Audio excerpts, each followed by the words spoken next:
Headlines प्रायोजक राम बंधू लोणचे. आता प्रत्येक जण जिंकेल.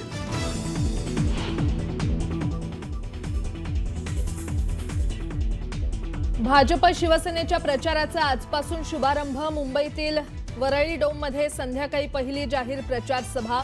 मुख्यमंत्री देवेंद्र फडणवीस आणि शिंदेंसह नेते राहणार उपस्थित.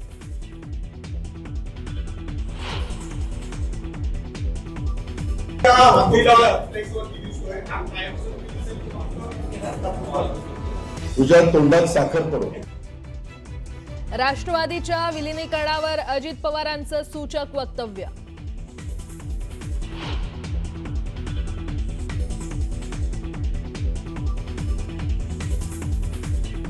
पिंपरी चिंचवडमधील भाजपच्या स्थानिक नेत्यांवर अजित पवारांचा हल्लाबोल. भाजपची राक्षसी भूक पाहवत नाही, पालिका भ्रष्टाचारानं पोखरल्याची भाजपवर टीका.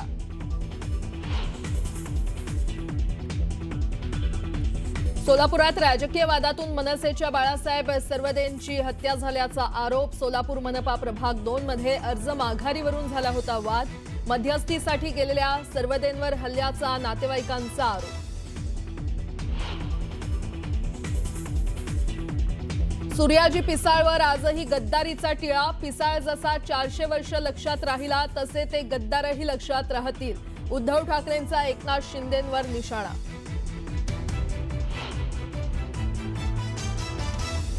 अमित ठाकरे आणि आदित्य ठाकरेंचं शिवसेना भवनात. मुंबईतील उमेदवारांना मार्गदर्शन. मुंबईतील विविध मुद्द्यांवर काम करण्याचं ठाकरेंचं आश्वासन. अमित ठाकरे पहिल्यांदाच शिवसेना भवनात.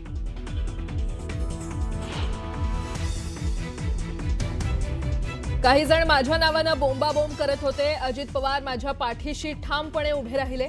नवाब मलिकांचा भाजप नेत्यांवर निशाणा.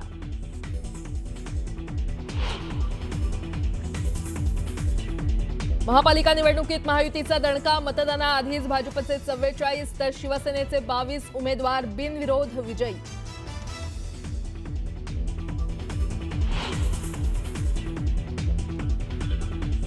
आणि पालीतील खंडोबा यात्रेत भाविकांकडून भंडाऱ्याची उधळण. खंडोबा आणि म्हाळसा यांचा शाही विवाह सोहळा लाखो भाविकांच्या साक्षीनं संपन्न.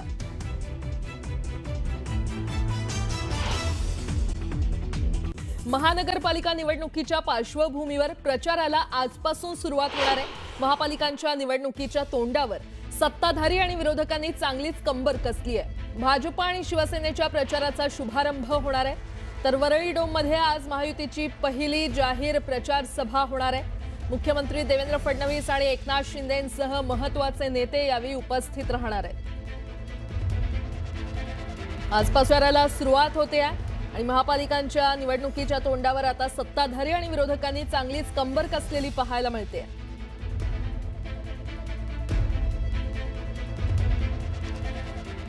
मुंबईमध्ये नवाब मलिक यांच्या मुद्द्यावरून शिवसेना आणि भाजपने राष्ट्रवादी काँग्रेससोबत युती करण्यास नकार दिलाय.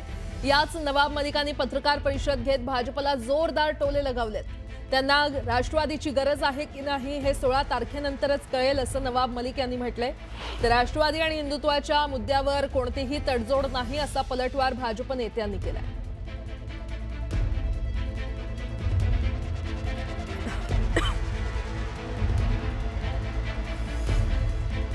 16 तारखेला कळेल ना राष्ट्रवादीची ताकद काय. गरज असेल नसेल ते 16 तारखेला कळेल. आमच्या महापौर बसणार आहे. हसू नका. एक जागेवर झारखंडमध्ये मुख्यमंत्री होऊ शकते, 30 जागेवर महापौर पण होऊ शकते. या विषयावरती राष्ट्रीयत्वाच्या मुद्द्यावरती कोणतंही कॉम्प्रोमाइज होणार नाही. निवडणुका येत असतात, निवडणुका जात असतात, परंतु राष्ट्रीयत्वावर आणि हिंदुत्वावर कुठल्याही प्रकारची तडजोड ही होऊ शकत नाही.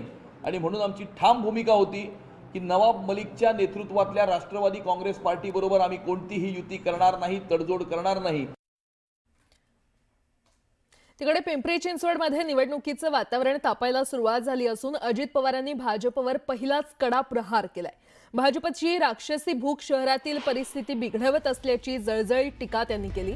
यावरून निवडणुकीत भाजप विरुद्ध राष्ट्रवादी सामना अधिक तीव्र होणार असं बोललं जाऊ लागले. पिंपरी चिंचवडमध्ये झालेल्या पत्रकार परिषदेत बोलताना त्यांनी नाव न घेता महेश लांडगेंवर टीका केल्याची चर्चा आहे. अजित पवार नेमकं काय म्हटलेत पाहूया.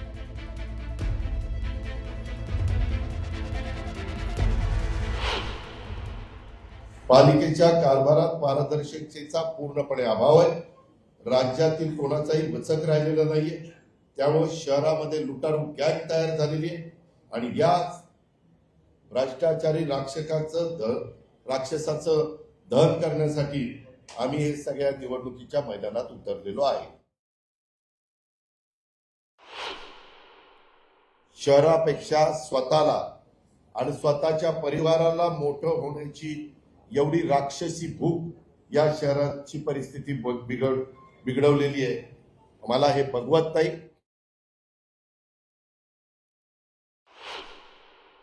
आम्हाला ना भय ना भ्रष्टाचार म्हणून सत्तेत आलेल्या स्थानिक लोकांनी शहरात संपूर्ण निधीचं आणि महानगरपालिकेत भ्रष्टाचाराचं वातावरण तयार केलेलं आहे. शहरातील अल्पसंख्याक उमेदवाराला दमदाची पैशाचा आम्ही दाखवून त्यामध्ये प्रकार या ठिकाणी सुरू आहेत. अशाही बातम्या येत आहेत. लोकशाही दादागिरी खपवून घेतली जाणार नाही. जनतेने नोंद घेऊन अशा प्रवृत्तीच्या लोकांना खड्यासारखं बाजूला केलं पाहिजे.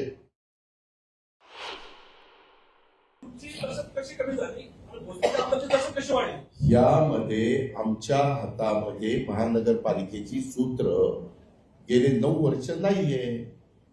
त्यामुळं तिथं दहशत वाढली. हे साधं सरळ गणित आहे. एकीकडे पिंपरी चिंचवडमध्ये अजित पवारांनी भाजपवर तोफ डागली आहे, तर दुसरीकडे पुण्यात मुरलीधर मोहोळ आणि अजित पवार यांच्यामध्ये खटके उडाले.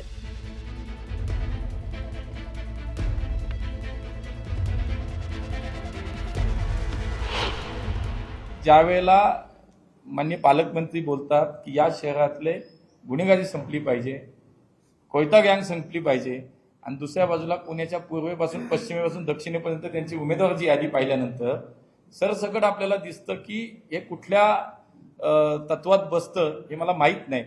नक्कीच मला असं वाटतं की शेवटी राजकारण्यांनी, सत्ताधाऱ्यांनी या शहराच्या कायदा सुव्यवस्था सांभाळण्याची जबाबदारी स्वतः पहिली आमची आहे. एका व्यक्तीला परदेशात जायला कोणी मदत केली? जरा डोकं खाजवा आठवा. पुण्यामध्ये एक व्यक्ती परदेशामध्ये पळून गेला की नाही? त्याला पासपोर्ट कुणी दिला? कसा गेला? काय गेला? याचं जरा नीटपणे चौकशी करा. आणि त्यांनी पण वेगवेगळ्या लोकांनी वेगवेगळ्या निवडणुकीमध्ये कुणाकुणाला उमेदवारी दिलेली आहे गेल्या 15-20 वर्षात, ह्याचाही रेकॉर्ड काढा. खंडोबाच्या नावानं चांग भलं, येळकोट येळकोट, जय मल्हारचा जयघोष आणि भंडारा खोबऱ्याची उधळण करत भाविकांनी पालीच्या खंडोबा यात्रेला हजेरी लावली. महाराष्ट्र, कर्नाटक आणि आंध्र प्रदेशातील लाखो भाविक साताऱ्यातील पालीमध्ये दाखल झाले होते. यावेळी खंडोबा आणि म्हाळसा यांचा शाही विवाह सोहळा लाखो भाविकांच्या साक्षीनं पार पडला. पाली नगरीत तारळी नदीच्या वाळवंटात खंडोबाचा रथोत्सव ओढण्यासाठी भाविकांनी मोठी गर्दी केली होती. अवघा परिसर भंडाऱ्याच्या रंगात न्हाऊन निघाला होता.